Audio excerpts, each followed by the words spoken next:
Well, trainers, Solgaleo and Lunala are finally arriving in Pokemon Go, and they're bad?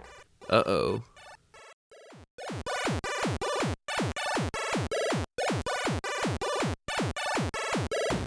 Welcome back, trainers. Yeah, you heard me right. Solgaleo and Lunala aren't going to be amazing once they debut in Go. I may be exaggerating just a little, but let's get into the analysis and talk about where each legendary's strengths and weaknesses lie. So in terms of stats, these two definitely have the build of mascot legendaries.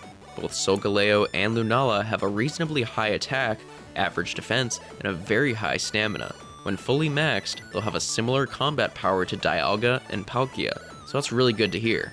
But while they've got the right stats, where these two fall flat are their movesets. Starting off with Solgaleo, this Pokemon does have the better set of attacks between the two. For fast moves, it has Zen Headbutt and Fire Spin, with Fire Spin being the better option. Though, because Fire Spin is more damage oriented, it does suffer because Solgaleo doesn't get a stab bonus on it. As for charged attacks, the Sun Legendary gets Psychic Fangs, Iron Head, Flamethrower, and Solar Beam. Honestly, none of these attacks are amazing, besides Psychic Fangs, which is a great debuffing move.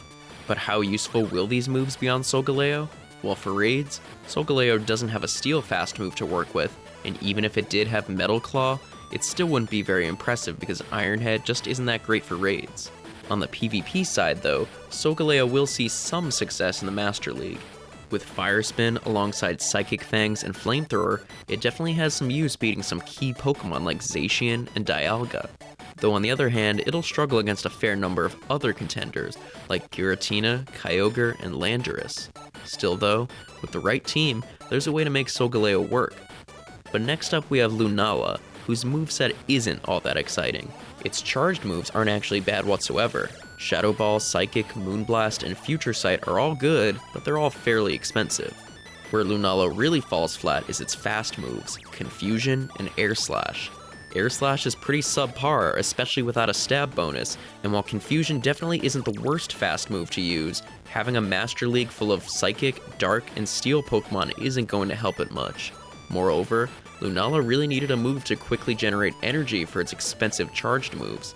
Shadow Claw, Hex, or Psycho Cut all would have done the trick. But alas, Lunala is left without any good fast move to be good in the Master League, and lacks any ghost fast move to be good in raids.